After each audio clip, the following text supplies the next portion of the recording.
Alright! Good morning Pilipinas and good morning world at sa ating mga kababayang OFW at mga kababayan natin na nandyan sa Pilipinas na walang sawang sumusuporta dito sa ating munti programa. Thank you so much at mabuhay po tayong lahat hanggat gusto natin. Well anyways, tuloy-tuloy na po tayo sa tigbabalita dito ng mga tamang balita at sagutin ang maling information na ipapakalat ng mga fake news spreaders ng mga anti-Marcos, lalong-lalo na doon galing sa mga DBS na mga vlogger bagabayan. Yes, dapat silang sagutin. Bakit? Kasi bagayan natin sila na lagi pong naninira araw-araw kay PBBM at sa Marcos Administration sa katagalan bagabayan. Ang kanilang mga paninira ay may totoo yan sa mata ng ibang tao. So dapat silang sasagutin kasi ang bagong Pilipinas, bawal po ang mga sinungaling. At syempre, kasama niyo pa rin si Sir Ivan, ang pinakabulol na vlogger sa balat ng YouTube, pagbibigay sa inyo ng mga totoo at mga preskong balita na kinukuha natin sa ating kapitbahay na social media.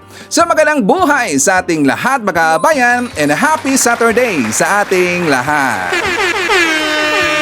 Okay, so before tayo mag-start mga kabayan, well syempre, as usual, i-check natin ang mga nakapasok sa ating top 5 commenters doon sa ating last vlog. At nandito sa listahan ang nanguna po si Ma'am Shane Sibal. Meron siyang 87 na mga comments. Nandiyan po si Lerma Sondita. Meron siyang 68 na mga comments. Aga Duwata. Meron siyang 55 na mga comments. Nandiyan po si Nemi Hasigawa. Meron siyang 34 na mga comments. And Erlinda Abonita. Meron siyang 22 lahat ng mga comments. Again, thank you so much po sa ating top 5 commenters. At syempre, pasalamatan rin po natin ang ating po mga silent viewer dito sa ating channel. Thank you so much. At syempre, pasalamatan rin po natin ang lahat ng mga viewers na lagi pong nagla-like, lagi rin pong nag-shares ng ating mga videos. Thank you so much. And also mga kababayan ko, i-acknowledge po natin ang ating mga channel members. Nandyan si Floranti Aquino, Barbara Butler, Pusong Inami, Katita Dar, Susan Torres, Edmond Castellejo, Samuel Membrado, and Via Vivar. I-greet natin mga kababayan ang ating mga suki, mga early birds yung nanguna po sa pag-comment dyan sa baba sa ating comment section. Nandyan sila si Manuel Balinget, Maria Cristina If Manimbao, Susan Reyes, Army DXN, Joseph Magalion, nandyan rin po si Leonardo Manansala, Edna Marquez, Bebok Escarlan, nandyan rin po si Bella Chu, Jovi Montero, Emmy Mapalad, Shakespeare G, nandyan rin po si Florida Carbonel, Lynn Moss, and hi to Mario F. Guevara. And also, siyempre, i-greet natin ng happy birthday ang lahat ng mga viewers na nag-celebrate ng kanilang birthday ngayong araw. Happy birthday! Okay, so kumusta ang lahat mga kabayan? How are you today? Well, of course, I'm hoping po na sana magandang ating gising ngayong umaga at meron tayong energetic po na aura katulad po kay Sir Ivan. Siyempre, as usual, doon po sa kababayan po nagigising pa lang at wala pang energy, don't worry. Painitin ko po kagad yung mga umaga kasi marami mga baon na mga pasabog at mga balita sa Sir Ivan na magamit ho natin. Ipandibang po sa mga ipinabakalat na mga fake news ng kabilang kampong, mga fake news peddlers. At siyempre mga kababayan ko, dapat na silang kukurtin araw-araw kasi sila po ay salot ng lipunan. Okay, good morning Pilipinas, Luzon, Visayas at Mindanao. Well mga kababayan ko, pasensyahan nyo po no kasi si Ivan kahapon wala po tayo mga kababayan. Wala po si Ivan kahapon kasi super busy po ating beauty mga kababayan as in the whole day po mayroong trinabaho si Ivan. Well alam mo natin na very busy tayo ngayon kasi nga malapit na po mag-for good si Ivan. Kailangan na po ng transition mga kababayan kasi meron po akong tinitrain. Saka siya po yung mag-replace po ni Sir Ivan mga kababayan. Lahat ng aking mga tasks dyan po sa aming kumpanya, siya na po yung gagawa mga kababayan. Okay, so super busy si Ivan. Pasensya talaga eh. Kasi ang dami pong nag-message kay Sir Ivan. Sabi niya, Sir Ivan, nasaan ka na? Marami daw nagpapakalat po ng mga fake news mga kababayan. Kaya kahapon, nanood ako sa mga vlog po ng ating mga kaibigan po ng mga vlogger. Asayang talaga eh. Ang ang dami na pong nadibang pagkakabayan. At sa ngayong araw, meron pong baon si Sir Ivan na idibang po natin po isang ipinapakalat po na fake news ng kabilang kampo makakabayan. Meron pong baon si Sir Ivan. So kahapon, ang ginawa ko makakabayan ko, well, nanood po ako nung umuwi ako dito sa bahay at saka syempre super late na makakabayan, nanood lang po ako ng movie. Nakita niyo na ba yung movie makakabayan na How to Make Millions Before Grandma Dies? Sino ba nakita niyan? Talagang ang super ganda makakabayan. I can assure you, 1,000% maiyak po kayo sa movie na to. Nakakaiyak talaga makakabayan. Lalo na kayo po ay close po sa inyong mga grandma, sa inyong lola. Yes, this is highly recommended po na movie. Ang movie na to, ito po ay sa Thailand po na movie makakabayan. At saka talagang naiyak si Ivan eh. Mukhang nagkaayabag si Ivan pagka umaga. Kasi nga, talagang hindi ko mapigilan po aking luha makakabayan. Talagang lumuluha po talaga si Ivan. Kasi nga, talagang narelate ako. Kasi ako po ay lumaki po sa aking lola makakabayan. So I'm sure, unahan ko na po. Ate po mga haters dito, sasabihin naman nila dito na tangi ka ba? Bakit ayaw mong i-promote dito yung mga movie po ng Pilipinas, yung Philippine movie? I think if I'm not mistaken, ang last yata yung sa Rewind na movie. Di ba, promote ko yun? At saka yung movie na yun kay Dingdong Dantes at saka yung kanyang asawa na si Marian Rivera makakabayan. Maganda naman talaga yung Rewind. Pero iba rin kasi yung storya po ng binanggit ko na movie sa Thailand makakabayan. At saka kung titignan ho natin po ang kanyang rating doon sa IMDb, 8 point something makakabayan. 8 point something po ang rating doon. At saka ang kanyang ang rating rin po sa Rotten Tomatoes, 100%. Iilan lang po ang movie na makuha po ng ganun po na klase na rating makakabayan. Totoo talaga yan, iilan lang pong movie na yan. 8.2 yata yun if not mistaken. At saka sa IMDb yun na rating. Doon po sa Rotten Tomatoes, 100% po ang kanyang rating makakabayan. Kaya yan po highly recommended. Okay, so anyway, start tayo. Meron lang muna akong sasagutin makakabayan kasi meron po kong nabasa, I think 4 or 5 yata yun sa ating last na topic. Siguro napansin niya na balik-balik po laging ating intro makakabayan. Balik-balik daw lagi itong intro. Okay, sa hindi po nakakaintindi kung bakit po mayroong intro sa Ivan, kasi gusto ko muna pong ipakita sa inyo ang ating pong side clip. Yung ating pong news flash na mga cards makakabayan. Kasi aside pa po sa ating pag-uusapan dito ng mga topics, gusto ko marami po kayong malalaman po na mga balita galing po sa ibang mga mainstream media makakabayan. Ang iba dyan, hindi naman talaga natin po yung pag-uusapan. Pero gusto ko lang po dito makita ninyo at marami kayong malaman po ng mga informations, mga balita dito sa ating channel. Okay? So yan po ang point ni Sir Ivan. Mayroon rin po nag-comment na I think siguro mga 7 na or 8 na sabi nila bakit daw ayaw kong gayahin yung sila si Coach Jarrett, sila si Takeros, marami pang iba makakabayan na di ba meron sila mga live. May kita na po natin sa galing po sa kanilang live, meron sila mga mini clips lang yung i-upload ng makakabayan. At saka di ba mga live nila umaabot po ng 1 hour o almost 2 hours, pero meron silang upload po galing po sa kanilang live makakabayan, mga topics sila, ina-upload din po nila yan na in just 10 minutes or 20 minutes. Bakit ayaw ko dang gayahin? Bakit hindi ako gumayad ng makakabayan? Kasi nga, kung napapansin natin, di ba nanood kayo sa live nila? Pero mga kalauna makakabayan, pina-private ho nila, tinatago ho nila yung live na yan. Kasi ganito yan. Na-experience na kasi ni Sir Ivan noon na meron akong mga uploads makakabayan na nangyari is naging repurpose content ng YouTube. So nagkaroon kasi ng ng violations sa Ivan sa meron kong nalabag po na polisiya niya ng YouTube, polisiya po ng YouTube na bawal pala yung repurpose content makakabayan. Kaya yung live nila po nila ni Coach Jarrett at saka nila po ni Takero, kaya nila yan pina-private makakabayan para maiwasan ho nila na maging repurpose content. Kung ano yung makikita niyo sa balita, gusto ko ditso kasi makakabayan. The same pa rin ho yan, okay? So anyways, doon po sa ating community section sa YouTube makakabayan. Di ba meron kong pinost doon? Nasabi ko, meron pong nadagdag po na investors sa Pilipinas. Asa doon po sa dulo na picture, may pinakita ko sa inyo na isang rating, survey rating po makakabayan. Actually, galing po yun sa SWS na 39% po na ating makababayan po dyan sa Pilipinas, mga Pilipino, sila po yung napaka-optimistic makakabayan. Nasabi nila, under po sa Marcos administration, kay PBBM, gumaganda daw ang kanilang pamumuhay. Bakit ko yun pinost makakabayan? Kasi nakita ko po doon sa post ni Jay Sunsa, sabi nila, meron kasi lang pinakita po na isang flashcard, na isang report daw na World's Riskiest Countries for 2024. So sabi ito po ni Jason sa Makabayan, sabi niya, ang galing naman ng gobyerno natin. We achieved the goal of Bagong Pilipinas in just 2 years. Sabi niya, we are now number 1 in the world. We are also number 1 in rice importer. And we are also number 1 in World's Riskiest Countries for 2024. Ang ibig sabihin mga kabayan, world's riskiest na yung mga investors po from other countries, matatakot sila na mag-invest po sa Pilipinas kasi daw nandun daw sa ginawa nila na survey mga kabayan na world's riskiest country daw ang Pilipinas.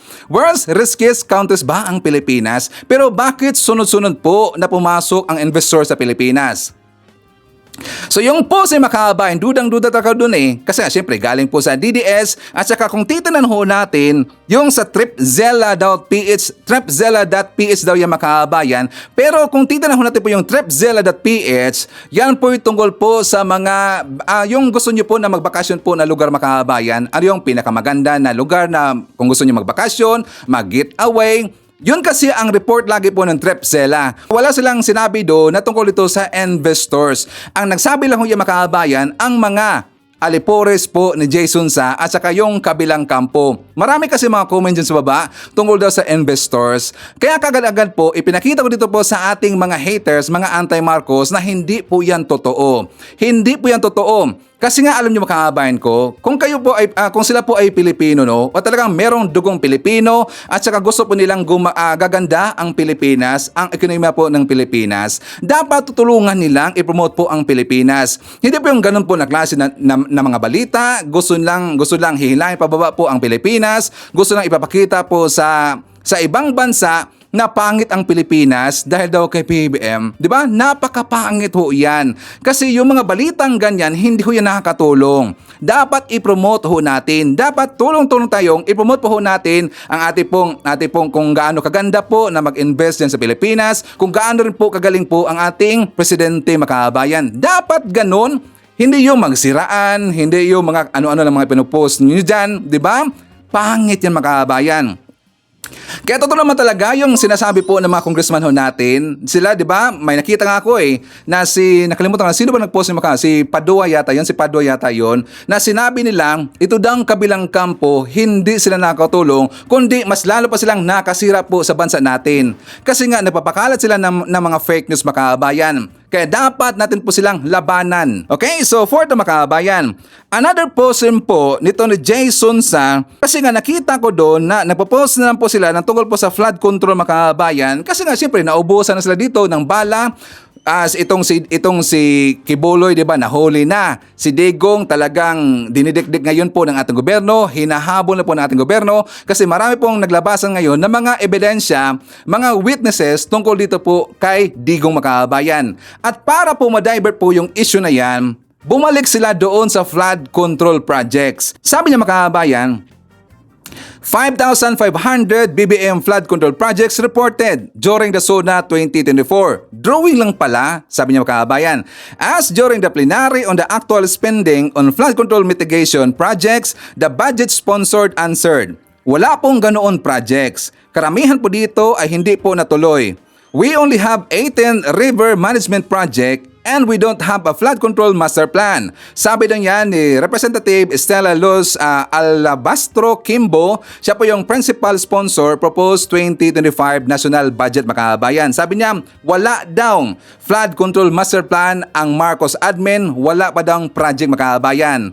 So talagang, di ba sinabi ko yan noon, ilang beses ko yung sinabi noon na yung sinabi po ni PBBM na 5,500 po na flood control projects sa panahon ho yun ni Digong. Sa panahon yun ni Digong na hindi po yun natuloy makabayan o hindi po natuloy, hindi po natapos. So yun po yung tinapos po under po sa Marcos administration. At ang ginamit po na feasibility studies noon makabayan na bilyones pong ginasto doon every year, yun po ay sa panahon po ni Digong. So kung feasibility studies ang ginamit doon, ang ibig sabihin, ang kanilang studies po sa flood control makabayan, hindi epektibo. Bakit? Kasi si Digong hindi naman po nakafocus doon sa flood control makabayan. Nakafocus na po siya sa pangungurakot. Totoo naman talaga yan na wala pong master plan at wala pa pong project si PBBM sa flood control projects makabayan. Totoo naman talaga yan. Ngayon, dahil bumalik sila sa flood control projects, ipapakita ho natin yung nangyari doon sa Davao last Wednesday night, mga kabayan. Anong nangyari, Sir Ivan? Kasi nga talagang nagulat po, hindi naman siguro nakagulat sa akin, no? OA talaga yung sinabing nakagulat. Kasi nga noon pa man talagang nangyayari na diyan sa Davao City yung baha, mga kabayan. Last Wednesday night, nagkaroon kasi ng baha na talagang lampas na po tuhod dun sa Davao City. So dapat ang tatanungin dito, no? Ang dapat tatanungin dito, ito pong si Pulong. Kung nasaan na ang 51 billion pesos na according sa kanila, ginamit daw yun sa flood control projects, mga kabayan. At dapat rin po nating talungin dito, ang proyekto po ni Digong na 13,000 plus na flood control projects. At saka para meron tayong idea, mga kabayan, sa nangyari po doon sa Davao City, let's watch this. Stranded ang ilang motorista sa Tulip Drive sa Matina, Davao City dahil sa biglaang pagtaas ng baha bunsod na malakas na pagulan. Marami rin ang naperwisyo dahil sa tindi ng trapiko. Si Jair Mondes ng PTV Davao sa detalye. Pasado alas 6, Miyerkules ng gabi, papauwi ang karamihan mula sa trabaho at paaralan. Hassle na ang biglang pagtaas ng level ng tubig baha sa Davao City. Kaya naman stranded ang karamihan. Kahapon sa may Tulip Drive sa Matina, lampas tuhod pa rin ang tubig baha kaya nagresulta ng sobrang traffic na perwisyo sa mga motorista. May ilang motorista na tinutulak na lang ang kanilang motor dahil sa baha. Naging problema rin ito sa PUJ driver na 3 oras na nagre-restart ng kanyang jeep. Mabuti na lang ay umandar din ito. Na lang, pasensya na lang, Jud. Saan man nga, yan man, Jud. Habang sa may Matina Aplaya ng Davao City, nagwawalis pa ng tubig baha si Tatay Crisanto mula sa kanilang munting tindahan matapos pasukin ng tubig baha kagabi, pati ilan nilang mga gamit na damay. Ha? Oo, basta kusog ang ulan. Ano ba yung burdal ya? Inay mang dagan? O ayan, mga DBS. Before kayo mamuna po doon sa issue sa Luzon area, saka doon sa Manila, mga kababayan, kung saan nagkaroon po ng baha lagi, every time po mayroong bagyo, magbabaha kagad, mga kababayan. Kasi nga sa Manila area, sa hindi po nakatindi, itong mga DBS, talagang level naman kasi sa dagat po, sa sea level naman kasi yung road doon sa Manila, mga kababayan. Kaya kagad-agad po na magkaroon po ng baha. Pero yan po yung pinag-aralan na ngayon po ng Marcos Administration. Sabi po ni BBM, before sila magpalabas po ng kanilang feasibility studies at saka master plan, gusto nila na pinag-aaralan na po yan ng maigi, mga kababayan, ng Marcos Admin. Kasi ayaw pong bumitaw ni BBM, ayaw po ma-declare po ni BBM na mayroong budget kaagad na para po dito sa flood control project. Pero hindi naman po epektibo, mga kababayan. Ang Marcos Admin, pinag-aralan muna nila yan. Ayaw lang basta-basta po sumulong po sa mga ganun po na mga proyekto na hindi pa po pinag-aralan, mga kababayan. Okay? So ngayon, dahil po napahiya po itong si Jason sa, mga kababayan, meron siyang balita ngayon na dinivert niya. Mukha yatang sa kanyang latest po na post, mga kababayan, mukha yatang parang nawala na yata sa bait eh. Nawala sa bait, saka mukha yatang nagka-plema ang kanyang utak, mga kababayan. Naniwala siya sa mga sabi-sabi, or hindi man to sabi-sabi, malamang sa malamang, siya lang po dito mismo po ang gumagawa nito, mga kababayan. Kasi sabi po ni Jason narinig ko lang ito mula sa isang estudyante kanina sa Metro Manila. Sabi niya, kapag hindi nila pinabalik sa Davao yang si Quiboloy Sones, wala tayong matutunan ito. Kasi lagi na lang walang pasok, simula nang dalhin dito yung pastor, sunod-sunod ang pag-ulan. Sunod-sunod na yung pag-ulan, mga kababayan, malalakas ang hampas ng hangin at halos araw-araw na lang may baha. Di ba kung isipin natin ito, tas sinabi ito ng isang tao dyan sa Manila daw area, mga kababayan, parang hindi ko maniwala. Bakit? Bubo lang po ang sabi niyan. Kasi sabi lang, mga kababayan, simula daw si Quiboloy nandun na sa Manila at saka kinulong, sunod-sunod na daw yung malakas daw na hampas ang hangin at saka halos araw-araw na lang may baha, mga kababayan. Alam niyo po, wala pa ho si Quiboloy dyan sa Manila. Wala po dyan si Quiboloy po sa Luzon area, mga kababayan. Noon pa po, palagi na pong bumabaha. Noon pa po, palagi na pong umuulan dyan ho sa Luzon area. Diba? Gusto nang utuin po ang taong bayan. Dahil daw si Quiboloy, mga kababayan, kinulong, kaya ayaw na pong pumasok sa eskwelahan yung mga bata doon, mga kababayan. Noon pa naman yan, sa panahon pa ho ni Digong, lagi na pong bumabaha po sa Luzon area mga kabayan. Hindi pa po nakulong itong si Kibuloy. Pero alam niyo po, itong mga ganito po namang usapin mga kabayan, mukhang wala na sa hulog itong si Jason Say. Mukhang wala na po sa sarili. Baga sa Ivan, kasi nalilintikan na ang kanyang 1 million pesos po na sweldo monthly galing po kay Kibuloy mga kabayan. Nalilintikan na, siguro nagutom na itong si Jason Sa. Kaya siya po ito kinuwig mga kabayan. Tapos sabi dito po, kaya siya ngayon binabas, sabi niya, kung ganoon, hindi naman pala kabutihan ang dala ni Kibuloy, kundi malas at mga paghihirap sa buhay. Makes sense mga kabayan. Sabi pa dito, buti pa pala si Kristo, tunay na anak ng Diyos, nagdala ng kaligtasan sa mundo. Sabi pa dito, dapat ipanyuro na to ang magpa-drug test, parang di na alam yung sinasabi, kinakausap na ata nito ng mga engkanto. Sabi pa dito, naniniwala sa sabi-sabi, pihong walang bait sa sarili, tumandang paurong Kaya nga nagdududa ka mga kabayan, ang dapat nga talaga dito ang magpa-drug test itong si Jason Sa.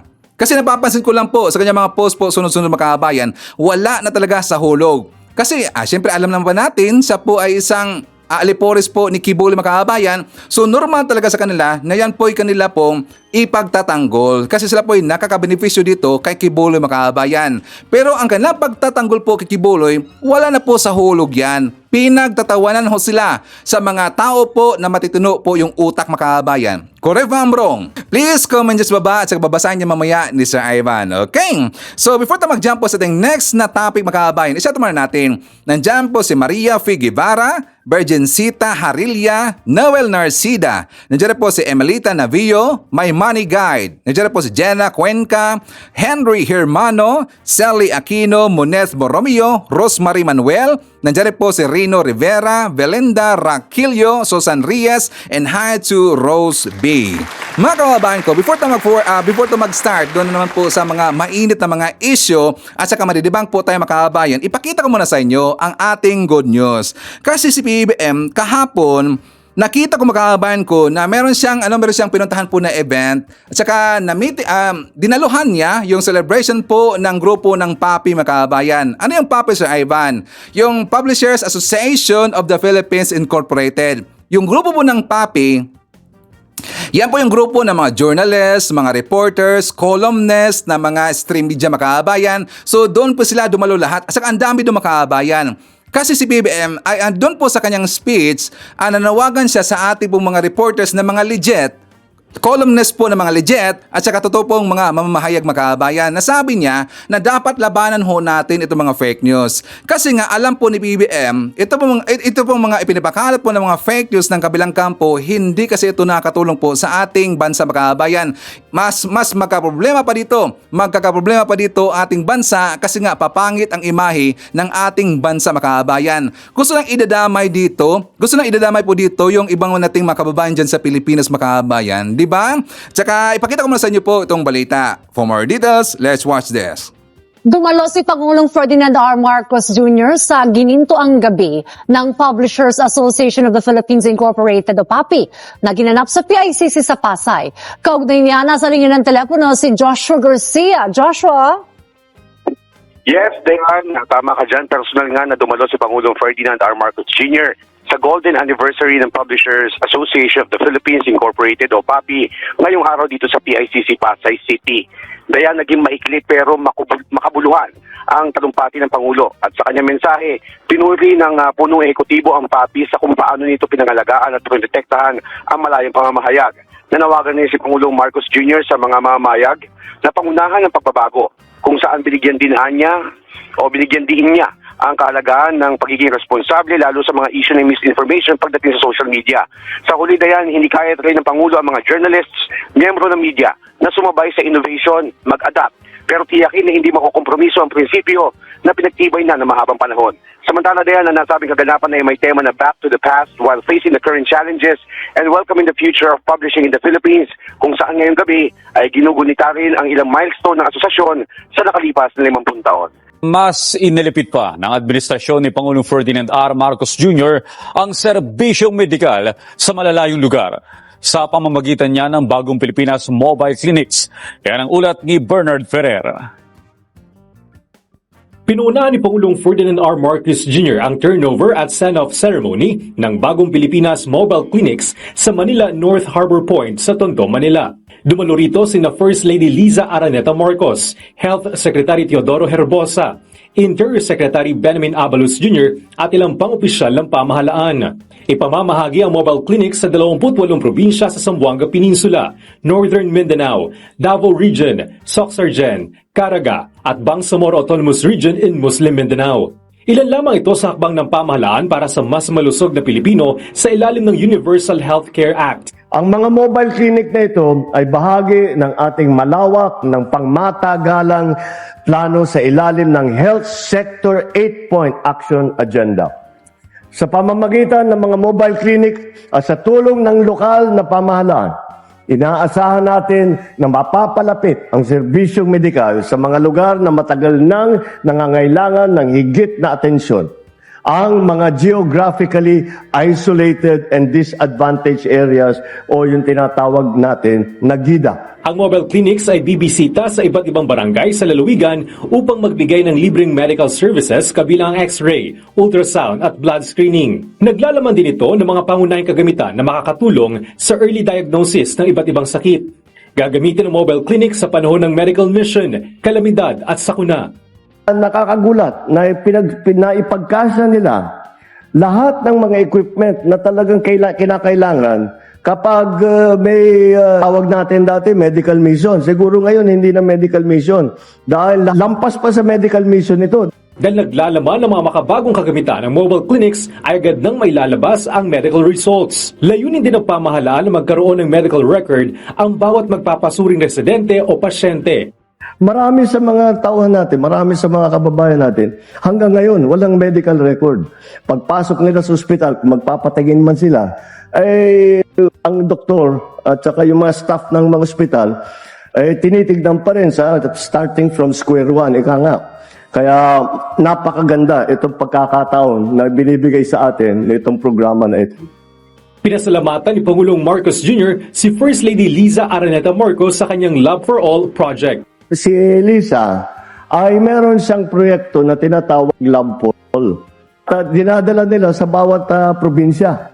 Lisa, wala na akong ibang sabihin. Tuloy mo lang yung ginagawa mo at ang laking tulong ng ginagawa mo dito sa ating healthcare. Ngayong araw, dinala na ang 14 sa 28 mobile clinics sa Cagayan de Oro City, habang ang nalalabing unit ay bukas naman ihahatid sa General Santos City. Dahil dito, nabigyan na ng mobile clinics ang lahat ng lalawigan mula Luzon, Visayas at Mindanao. Inaasahan ang malaking pagbaba ng presyo ng bigas sa buwan ng Enero sa susunod na taon. Ito ang nakikita ni Agriculture Secretary Francisco Tiu Laurel Jr. na epekto ng Executive Order No. 62 na nagbabawas ng taripa sa ilang agricultural products. Sabi pa ng kalihim, karaniwang mataas ang demand sa mga bilihin tuwing Desyembre na karaniwang ding nakakaapekto sa presyo. Kaya posible sa Enero pa maramdaman ang tuluyang pagbaba ng presyo ng bigas. Mula sa Oktubre na unang taya ng ahensya. Kasabay nito, mahigpit na imomonitor ng DA ang presyo ng palay sa panahon ng anihan ngayong maulan para masiguro na hindi na dedehado ang mga magsasaka. Ito may dumarating at we can see na mababa yung presyo kasi may nakita na tayo na 42 pesos sa 5 pamilihan dito sa 13 na palengke na minomonitor ng Department of Agriculture. Which is 3 pesos lower doon sa 45 ng local na regular milled rice. We're already seeing yung mga ganitong pagbaba.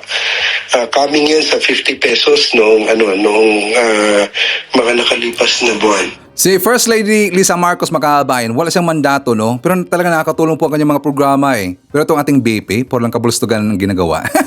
Puro lang kabulustugan ginagawa, makabayan. Tsaka reklamador pa. Okay, so pag-usapan natin po yung rally, makabayan. Kasi nga pala, meron pong nag-message sa atin. Sabi niya kasi meron daw mangyayari na rally today, makabayan, Saturday, doon po sa Freedom Park po sa Davao City. Malaki daw na rally, makabayan. Malaking rally ang mangyayari doon. So ngayon, makabayan ko, ni-required pala para daw maging malaki yung rally doon sa Freedom Park, makabayan. Nire-required po yung mga barangay dapat magdala daw ng 200 lahat po katao every barangay, makabayan. Ni-required ho yan. Ni-required siguro yan ni Baste Makabayan. Siguro tinatakot eh. Tinatakot. Kailangan po, baka siguro sinabihan niya ay dapat sa ating mga kapitan dyan po sa barangay na yan, magdala kayo ng 200 katao nyo. Walang problema, bibigyan natin po yung pagkain. Baka siguro ganun Makabayan. So, bakit ko nalaman na meron po mga food packs? Kasi binigyan ho tayo po ng idea Makabayan, information galing po sa ating viewer dyan po sa Davao City na sila po ay bibigyan po ng mga food packs at syempre, meron pong ganun Makabayan. Yun ang po ang idea ang binigay niya sa ating Makabayan. Hindi pa ho sure kung magkano po yung budget, pero ang sure, meron po sila mga food packs. Papupuntahin sila doon. Yan po ay mandatory daw Makabayan. Tingnan nyo, nang-preparation na ho sila dito po ng mga constituents Makabayan or mga kabaranggayan nila. Kasi gusto lang ipakita dito na marami pa rin po daw silang mga followers doon po sa Davao Makabayan. Marami pa daw. Pero bakit na ginawa niyan? Sa tingin ko Makabayan, kung bakit na ginawa yan, kasi meron na po, nagpalabas po ng statement ang KOGC na hindi na muna sila daw dadalo po sa anumang mga rally Makabayan. Notice of KOGC's non-participation in Maisog rallies. Due to the many constraints, the Kingdom of Jesus Christ KOGC is no longer able to participate in any Maisog rallies. KOGC Ministries work in evangelism, which was neglected for a while, is now KOGC's topmost priority and concern. Thank you for your kind understanding. May the Almighty Father bless us all. Si Kibuloy Makabayan, sabi niya. Tapos yun po, notice of KOGC's non-participation in Maisog Rally. Kaya siguro sila ngayon po ay nanghihikayat Makabayan sa mga kabaranggayan nila na dapat daw magdala ng tig 200 po na mga tao sa doon po sa rally. Dalahin po ng Makabayan. 'Di ba? Ayaw na po nilang dumalo doon. Pero dito po sa post na inilabas po ng KOGC, I don't think so. Sure pa rin po tayo Makabayan.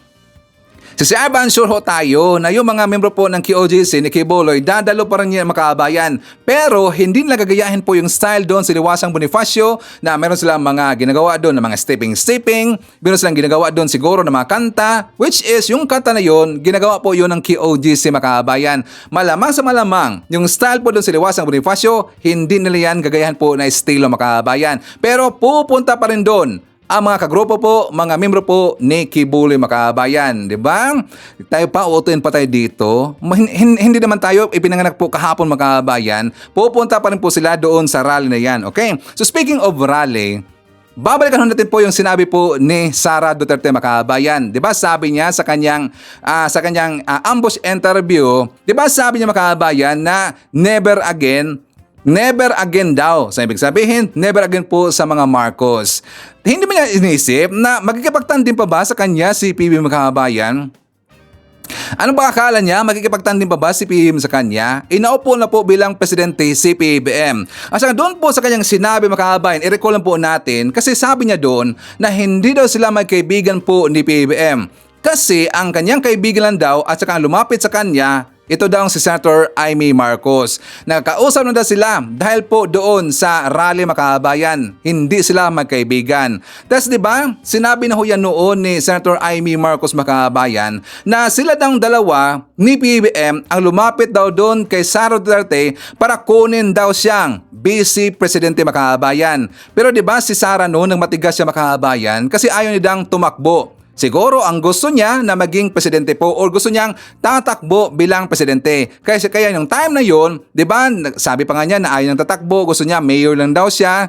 Kasi nga napag-alaman ho natin na gusto niya magtatakbo po bilang presidente. At yan po ang gusto ng kanyang pamilya Makabayan and also ng kanyang mga followers or ng mga supporters dun sa Davao City. Ibubuking natin yan. Bakit sa Ivan? Nakita ho natin during sa rally na dito po talagang binuking ang kanyang sarili Makabayan. Ito po during po sa rally na siya ho mismo ang nakiusap at nag-apply kay BBM na sabi niya sana daw siya po yung kukunin po bilang Vice Presidente Makabayan. So dito po sa video ipapakita ko sa inyo, makikita ho natin na itong si Sara Duterte, siya po ay nagsisinungaling Makabayan. For more details, let's watch this. So sabi ko kay Bongbong Marcos, pwede mo ba akong kunin na Vice Presidente mo? Tutulong ako sa iyo. Bakit siya ang pinili ko na presidential candidate. Kasi para sa akin, importante ang naging governor. Siya, 4 na term na governor. Isang termino na congressman. Isang termino na senador. Importante na lahat at ating lahat yun. Tinanong ko siya, friend, ano bang gagawin na? O, di ba? Napakasinungaling makakabayan. Tapos sinasabi niya na ang lumapit daw sa kanya si Senator Amy Marcos at saka si PBM. Siya naman pala dito ang nagsabi kay PBM na sana daw kukunin siya bilang Vice Presidente makakabayan. Sino ang sinungaling? Di ba? Tas ganyan po na presidente ang gusto ninyo, mga DBS. Di ba? Wala ho yang paninindigan. Hindi ho yan nagsasabi po ng totoo. Kasi siya po ay sinungaling, mana po sa kanyang tatay na si Digong Makabayan. Okay? So ipakita ko rin po sa inyo. Ang vlog po ni Attorney Larry Gadon Makabayan, ating sekretary po, na tungkol ito po sa pagkapanalo po ni Sara Duterte, which is makikita naman talaga natin po na hindi talaga mananalo si Sara Duterte without the help of PBBM. For more details, let's watch this. Kasi kaya lang naman nanalo si Sara is because dinala siya ng BBM Marcos loyalist. Totoo nga na nagkaroon ng konting lamang si Sara ng mga more or less mga 300,000. Yun ay dahil 300 to 500,000, di ko na ma-recall. Yun ay dahil na merong mga presidential candidate na ang mga ibinoto nila, yung mga fans nila o supporters nila, ibinoto instead na yung vice president ng mga kandidato ay si Sara. Dahil kasi babae, no? Mas maraming babae. Kagaya na ng halimbawa ni Manny Pacquiao. So, merong mga nag-Pacquiao Sara. Meron ding mga Isko Sara. Meron ding mga Lacson Sara. No? Meron ding mga Lenny Sara. So, nadagdagan ng almost 500,000 yata. Pero ang base talaga niyan is yung Marcos loyalist votes. Kung wala yung Marcos loyalist votes, talo si Sara. Siguradong talo siya. Makikita nyo na yan, noong 2016 din, na tumakbo si former President Duterte. Ang kanyang Vice President ay si Alan Peter Cayetano. Ilan ang botong nakuha ni Alan Cayetano? 5 million lamang. That despite the everyday endorsement of Duterte on TV, on radio, on billboards and all the posters and all rallies, lahat ng motorcade, sinasabi pa niya na kung iboboto niya ako, iboto niya si Alan Cayetano. So anong nangyari kay Alan Cayetano? 5 million lang ng boto. Si BBM, 15 million. Si Cayetano, yung 5 million ni Cayetano, hindi mo pa pwedeng tawagin na yun ay solid na Duterte lamang. Kasi may sarili rin mga supporters at fans si Alan Cayetano. Kung mga 3 million, 2 million, meron din siyang sarili. Kaya kung i-analyze mo yan, ang talagang sumunod lamang kay Digong, mga 2 to 3 million lang. Kaya si Sara, pag tumakbo sa 2028, I am so sure at the most she will get 3 million. Boom, panis. Di ba? Alam niyo makakabayan, ibinoto lang kasi yan ng mga loyalista at saka ng mga Marcos supporters si Sara kasi under siya sa ticket po, di ba, ni PBB makakabayan. So, before tayo mag-jump po sa ating next topic, shoutout natin. Nandyan po si Marilyn Sale, Tarhata Pagaryungan, Panchito Rodelas, nandyan po si Johnny Lee, Evelyn Garcia, nandyan po si Noor Saed or Sajed from Qatar, Angelita Holsinger, Pastura Cesar from Malaysia. Nandiyan po kasama rin po natin ngayong araw si Dolly Pilien from Saudi Arabia, Sport Shinobi from South Korea. Nandiyan po si Dioselin David, Elvira Shimizu, Gaisel de Langbat, Judith Daumas Panya. Nandiyan po si Nonsky Pasamonte, and hi to Florindo Min and Elsa Hoffman. Mga kababayan ko, ipakita ko sa inyo. Di ba nakita ho natin na nag-speech po itong si ex-mayor ng Iloilo, si Mayor Jed Mabilog Makabayan. Kasi nga doon po sa kanyang speech, doon po during po sa quad hearing, talagang nakakagulat, no? Talagang nakakagalit dito kay Digong. Kasi nga ito pong si Jed Mabilog Makabayan, sa hindi pa po nakakilala sa kanya, Nung una pong release ng narco list na Digong Makabayan, wala pa po doon yung pangalan po ni Jed Mabelog. But second, sa next po na listahan po sa narco list, nandun na po ang pangalan po ni Jed Mabelog Makabayan. Kaya siya po'y natakot. Siya po'y nataranta kasi nga sabi niya Makabayan, kasi sabi niya na hindi naman po siya kabilang po doon sa mga gumagawa po ng mga illegal na mga gawain or sangkot po sa illegal drugs Makabayan. Sabi niya, wala siyang kinalaman dyan. Pero siyempre, nandun na po sa narco list ang kanyang pangalan, so siya po muna ay lumaylo Makabayan kasi delikado eh. 'Di ba under po sa pamumuno ni Digong, talagang ipapatigil ka Makabayan. So ito po si Jed Mabelog, sabi niya sa kanyang privilege speech na humingi daw siya dito ng tulong kay former PNP Chief Senator Bato de la Rosa na tutulungan siyang malinis ang kanyang pangalan at saka sasabihin doon kay Digong Makabayan. Well, alam ho natin, ito pong si Bato de la Rosa, siya po ay aso ni Digong Makabayan. So siyempre, ang kanyang loyalty doon po kay Digong kasi siya po ay aso ni Digong Makabayan. So what effect po yung panghingi dito po ng tulong doon po kay Bato de la Rosa kasi siya po ito'y asa lang po Makabayan. Hanggang meron pong tumawag kay Jed Mabelog na isa pong General Makabayan at saka siguro yung general na yun, siguro naawa na dito kay Jed Mabelog, siguro sa tingin niya at saka alam niya na wala sigurong kinalaman ito pong si Jed Mabelog Makabayan, so tinawagan niya. Kasi kapag siya po ay uwi ng Pilipinas Makabayan, ipapatigi siya ni Digong. Kung hindi mo siya ipapatigi, ikukulong siya doon po sa Krami Makabayan at saka magkaroon po ng kasunduan na gusto po ng kampo ni Digong na idadawit niya, ituturo niya si Mar Rojas at saka ito pong si Drilon Makabayan na sangkot daw sa illegal drugs. So yun po ang plano at ang mangyayari. So ang ginawa po ni Jed Mabelog Makabayan, humingi siya ng tulong sa US, humingi siya ng political asylum at saka fortunately Makabayan, siya po ay pinayagan dito kasi siguro nakita po ng taga-US na siya po ay inosente sa mga ipinupukol dito at saka akusasyon po ni Digong sa kanya Makabayan. So ipapakita ko sa inyo ang speech po ni Jed Mabelog. For more details, let's watch this. Noong mga nakaraang linggo, nabalitaan ko po ang pagnanais na makapagsalita ako na maging resource person sa hearing ng Quad Committee. And I would like to take this opportunity to thank each one of you for allowing me to speak. Maraming salamat po. Napaisip ako nang marinig ko ang balita.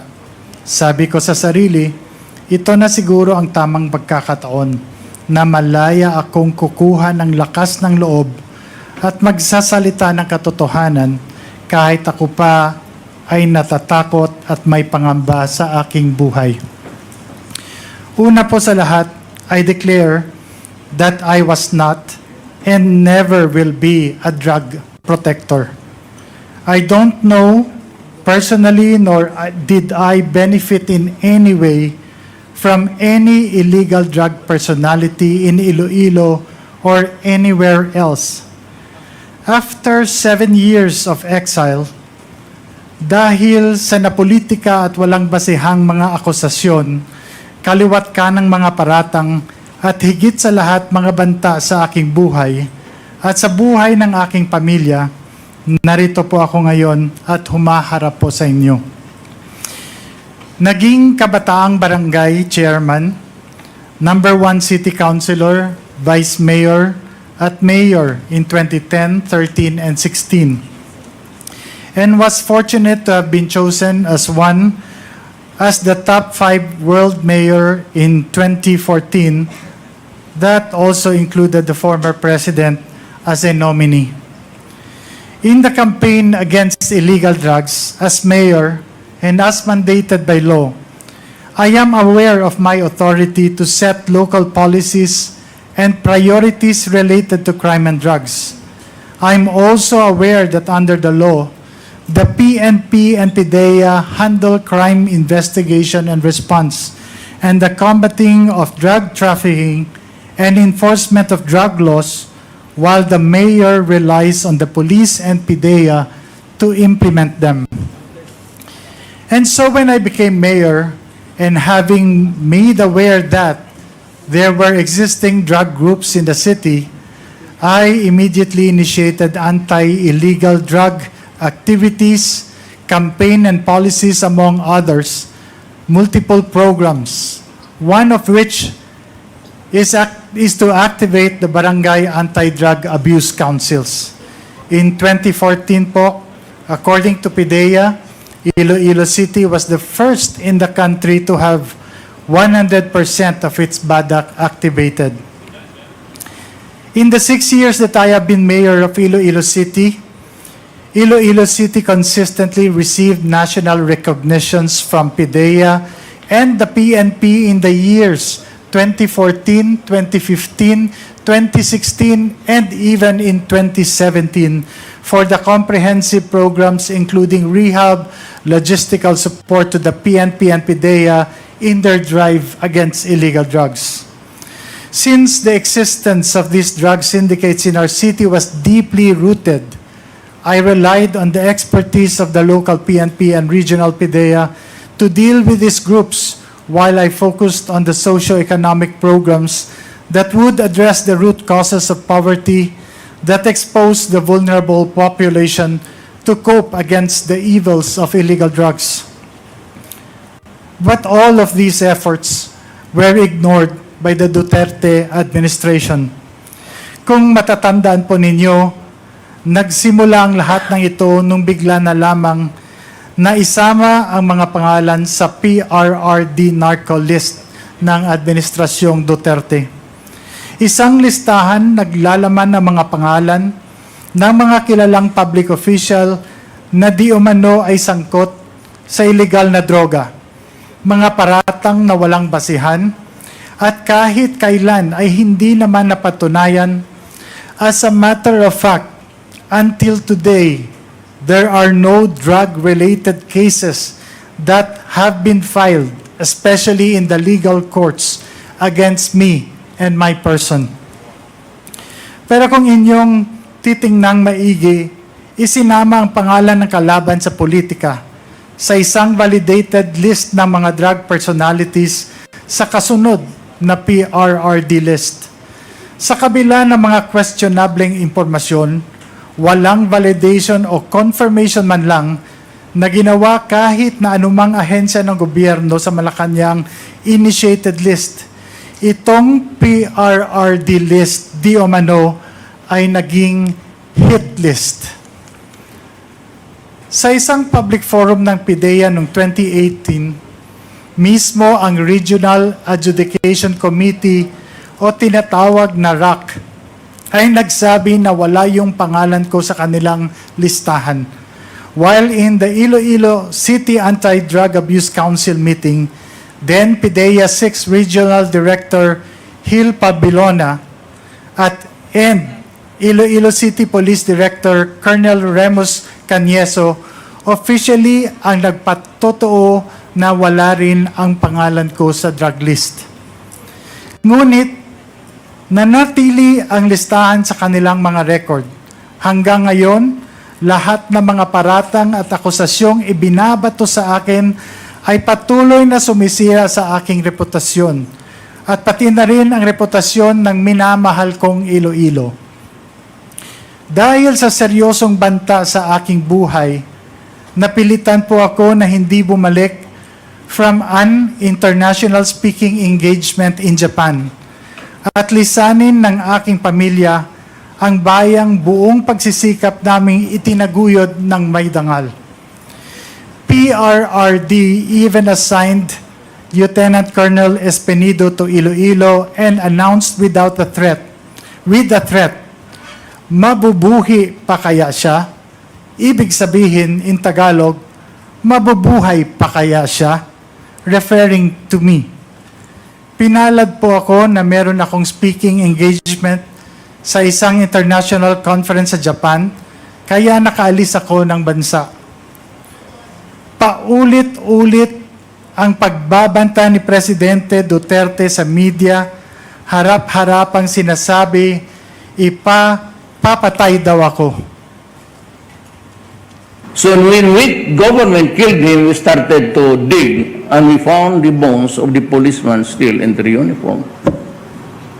And so we had to take him out. I said, go and take him out. the mayor of Iloilo City, I identified him.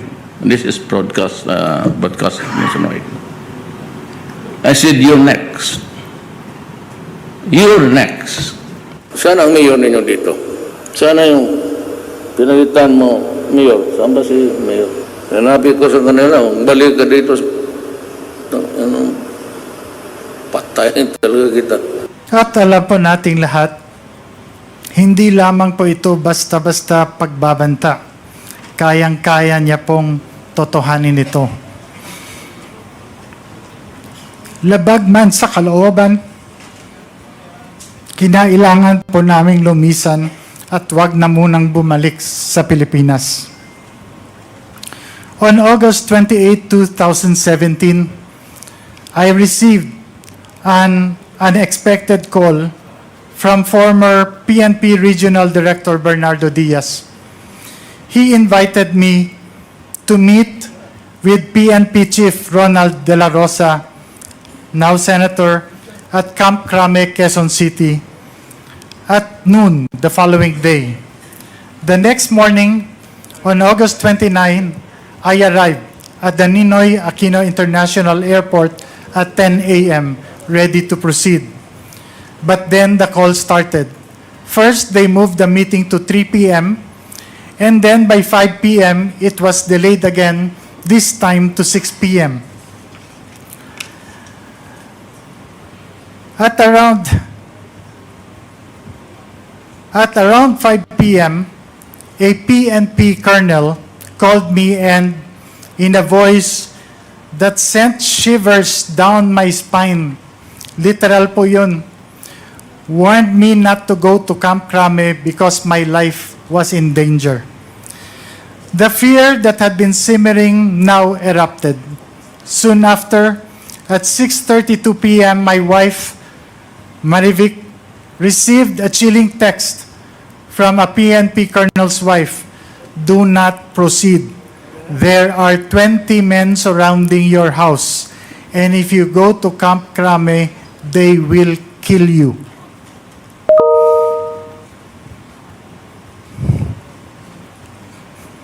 The terror was paralyzing. I couldn't believe it. My life and my family's life was hanging by a thread. The next day, on August 30, I took the first flight out to Japan, not knowing if I would ever return. Upon arrival, I received a message from General Diaz to call a number. Using a public payphone, I made the call and spoke to General Bato, who expressed his sympathy. He was talking to me in Bisaya. He told me he knew I was innocent, that I wasn't involved in illegal drugs, and he promised to help me. His words brought a brief moment of hope. I told him I would finish my work abroad and return to meet him, but he urged me to be careful, repeating his pledge to help. Just after that call, my Philippine cell phone rang. This time, it was another general. His voice was grim. Mayor, do not return. Your life is in danger. The accusations against you are all fabricated. But if you go to Crame, you'll be forced to point fingers to an opposition senator and a former presidential candidate as drug lords. The weight of the conspiracy against me was unbearable. This general couldn't live with the guilt of seeing me killed, he said, and warned me to destroy my Philippine SIM card and phone immediately, and told me because my phone is going to be wiretapped. My hands trembled as I realized how close death had come. I knew then that I was no longer just a target. I was in a battle for my life. Dumiretso po kami sa US at nag-apply ng political asylum. Mapalad po kami na pinagkalooban kami ng US ng political asylum.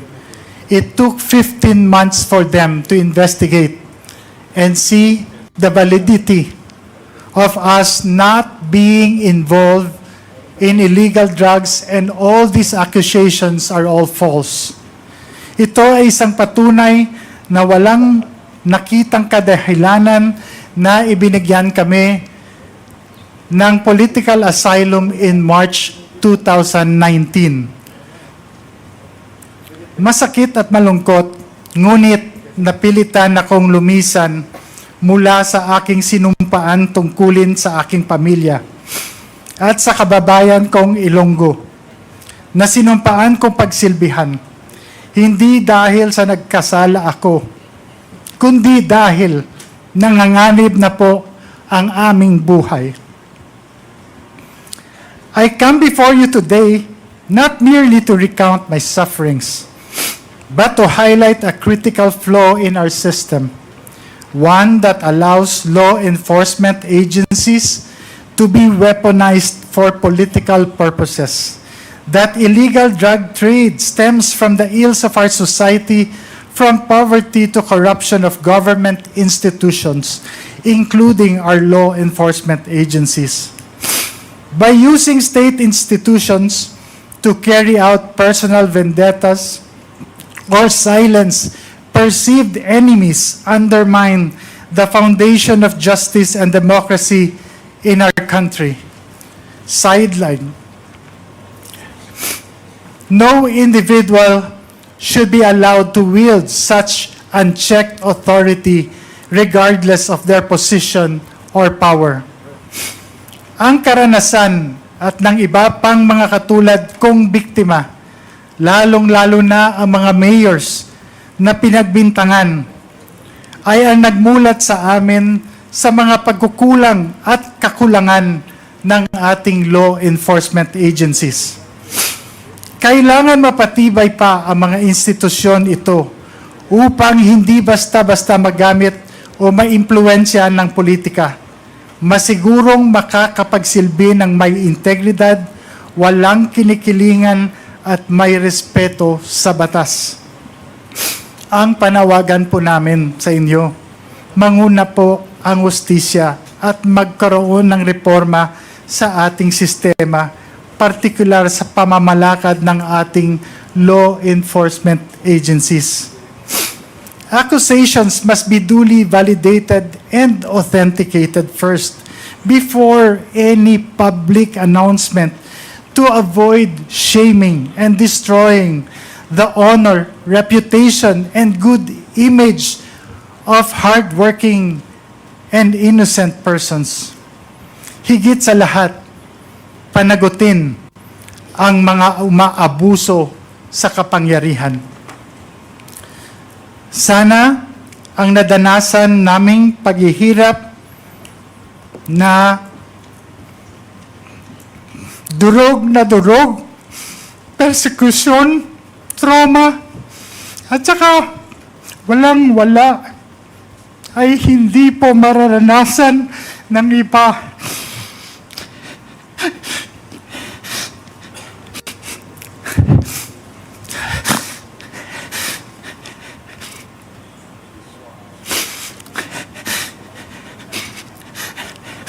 At mananaig ang katotohanan at hindi ang pamumulitika o personal na interes ng ilan. Pasensya na po. Maraming salamat po sa Quad Committee dahil 7 taon po. Nahihirap talaga po.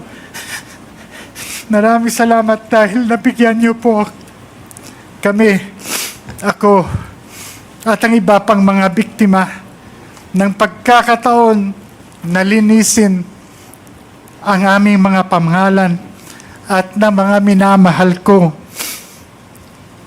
Ilonggo at yung Iloilo na tinawag po Shabolized. Magandang araw po sa inyong lahat. Dakbanwas ang Iloilo. Bugal ko, my city, my pride. I am Iloilo, proud to be Filipino po. Salamat po. Grabe ka, Jimonyo, itong si Digong Makahabay, no? At saka alam nyo po, alam po natin sa panahon po ni Digong, na kapag hindi ka po kalyado nila, talagang ipapaligpit ka Makahabayan, patatahimikin ka. Kapag hindi ka po pabor sa kanilang gusto, ay ka po ipapaligpit Makahabayan. So yung tao na ganyan, Jimonyo ng ganyan eh. Saka napaka delikado Makahabayan. At saka napakalaman rin po natin, nakita ko doon sa mga comment Makahabayan na yung si Digong pala hindi yan nanalo doon po sa lugar po ni Jed Mabilog, hindi Makahabayan. Kaya siguro yun ang naging plano po ni Digong sa kanya Makahabayan. Okay, so isa na rin po natin, nandyan po si Ana Holwa, William Berdogo, Boboy Elmido Costin sa Dugyo, nandiyan po si Gorgonia Angala, Leslie Cabrera, Victor Robin, Janet D. Narvaez, Bibi Macdoms Nonamod, and hi to Anjang Aison. Makahabaan ko, thank you so much no, sa ating mga viewers na nag-comment dyan sa baba sa ating comment section na hindi ko na-shoutout. Hopefully sa ating next vlog, ma-shoutout ko na po kayong lahat Makahabayan. Okay, so anyways, yan po ang ating mga nakalap na mga balitang ngayong araw. Kung nakaabot ka po sa portion na to, sana nakapag-like na ho tayo. Libre po ang mag-share, libre din ang mag-subscribe. Again, maraming salamat sa mga viewers na hindi nag-skip ng ating mga commercials. Thank you so much. At before natin tatapusin ang ating programa ngayong araw, sana sabayan nyo si Sir Ivan para sa ating live messaging prayer. Magandang umaga, Panginoon ko. Salamat po sa pagbibigay mo sa akin ng kapayapaan at biyaya. Panginoon, naway samahan mo po akong lumakad, gabayan ako sa lahat ng katotohanan at bigyan mo po ako ng lakas sa aking kahinaan, pag-asa sa aking pagkabigo at kagalakan sa aking pasakit. Ano man ang mangyari sa buhay, mangyaring hayaan akong maunawaan ang iyong mga intensyon sa likod nito. Hindi sisihin o mamaliing intindihin ka at maniwala na dapat mayroong iyong perpektong plano sa likod nito.